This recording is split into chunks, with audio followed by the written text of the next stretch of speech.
Hi guys, welcome to my channel where we talk about everything from tech to films and all the fun stuff in between. In today's video, let me talk about all the iPhones that I've used till date and list my favorite features of each of them and then rank them according to my experience which I had with each phone. I do not have all the iPhones with me as I sold them off at various points, but I will show you the ones which I have. Let's start off with the first one, the one that changed the course of history. Same as everyone who watched the announcement, even I was ecstatic about this amazing new product from Apple, an iPod, an internet communicator, and a phone, all in one device. I couldn't buy one right away as it was expensive, so I had to wait a bit and decided to treat myself when I became a manager from a developer. The phone was a bit expensive back then and I was one of the early adopters. I still recollect this was a game changer. Having a full-blown internet on the go in your pocket was like magic. And even though the phone only supported Edge network, due to the lack of many subscribers, browsing was lightning fast. And that multi-touch, I don't think everyone gives Apple enough credit for this, as this probably is the best form of user input after something like the mouse pointer. And then the initial adopters' popularity. I was the only one at work who had the iPhone and everyone wanted to check this out. I still remember random people used to walk up to me at stores and malls, seeing the phone in my hand and ask me if that was the latest phone from Apple. So many times I was worried that I would get mugged, so I had to conceal the iPhone in an iSkin case. Seriously, this one product was innovation at the peak and I simply loved being a part of it. The phone got updated next year with the iPhone 3G, and Apple brought 3G support to the iPhone, newer design, faster processor, and the price was slashed way down, making everyone queue up. And it was the only time I queued for a tech product ever. I mean, I did wait online for the midnight hours to pre-order an Apple product, but waiting physically in the line, that was the first and only time. Me and partner, we stood in the line at around 6:30 a.m. in our retail park on launch day, and we were like about the 30th in line, and I did get the iPhone 3G that same day, which got sold out like hotcakes. And pre-orders on launch day was pushed for a month back for delivery. It was black with plastic curved back and felt nicer in hand. Still, I'd probably say that the iPhone first, the original iPhone, felt more premium compared to this one. The next year also I upgraded to the iPhone 3GS. The phone looked identical to the 3G, also came in a white color. I wanted the phone to feel newer, so I got the white color instead of the black, but both black and white colors have got black front, something which Apple brought back with the current iPhone SE in 2020. The next year was the iPhone 4, and it was very controversial because of that antenna gate issue, which means if you hold the phone normally, your palm would cover the antenna lines which are exactly located in that position, and this would drop the cellular reception. Despite this being a fresh design since the iPhone 3G, I did not get this one. I got the next one though, the iPhone 4S. Apple did solve the antenna gate issue by redesigning it. The phone also, like the iPhone 4 before, it gets the front camera so you can use FaceTime, and that was the first time I started using FaceTime on the iPhone 4S. And the upgrades doesn't stop here. The phone also gets the coolest digital assistant in the form of Siri, and everyone wanted her to just open the pod bay doors. This phone also has a special place in my heart. I called this phone the iPhone 4S, the iPhone 4 Steve, as this was the year our beloved Steve Jobs passed away. The next is the iPhone 5.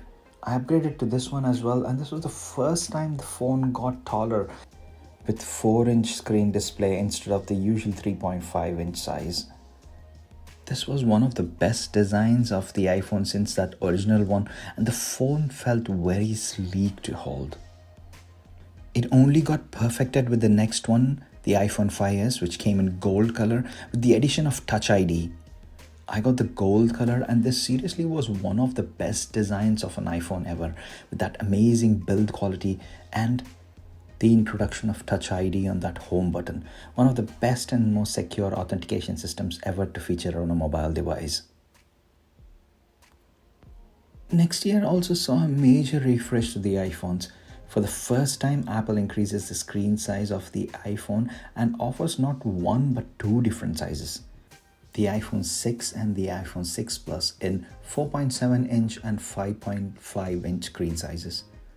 The design wasn't that elegant, with the bold antenna line sticking out and the somewhat ugly camera nipple at the back.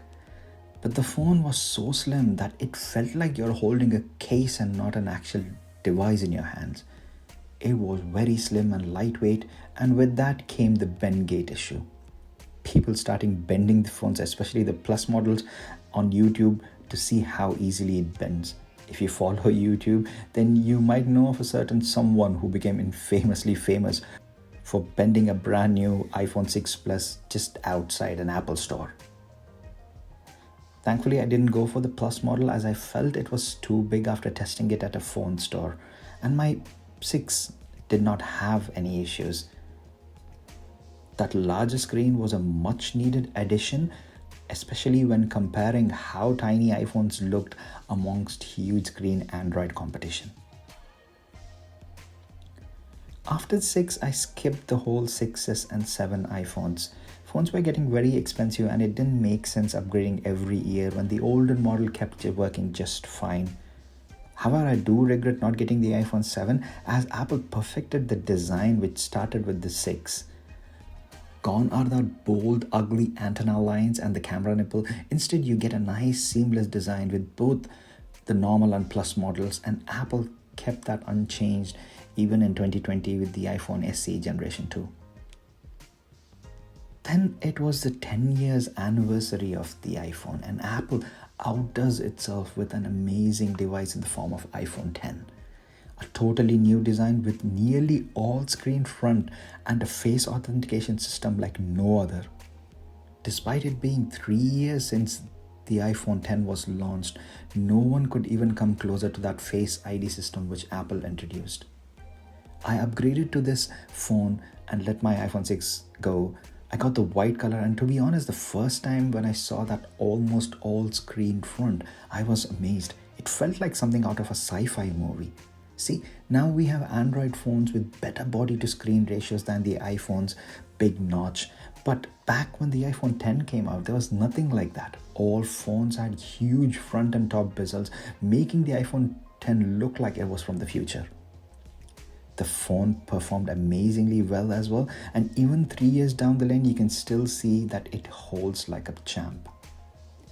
Everything is smooth and fast, and you get all the latest iOS 13 updates with the iPhone 10. Then I skipped the iPhone XS, even though it gave us the larger screen option, which I eagerly wanted to try by then. But holding off from upgrading for a year, I went all maxed out and then got the best phone Apple has to offer in the form of iPhone 11 Pro Max. There are loads of videos on my channel about this. I'll make a playlist and link it down below if you wish to check it out. But in summary, this is the best phone which I've used till date. Amazing battery life, beyond brilliant camera system, excellent build quality, and I'm seriously loving the big screen even though it's totally impractical for single-handed use. So that pretty much sums up all the iPhones which I've ever used. So let me rank these phones starting with the best to my least favorite. The number one spot has to go to the iPhone 10. It is a great device and really felt futuristic when it was released. Second, I would give it to the iPhone 5s. Actually, 5 and 5s both in a tie, but I think the 5s takes the lead because of Touch ID. So that pushes the iPhone 5 to the third spot.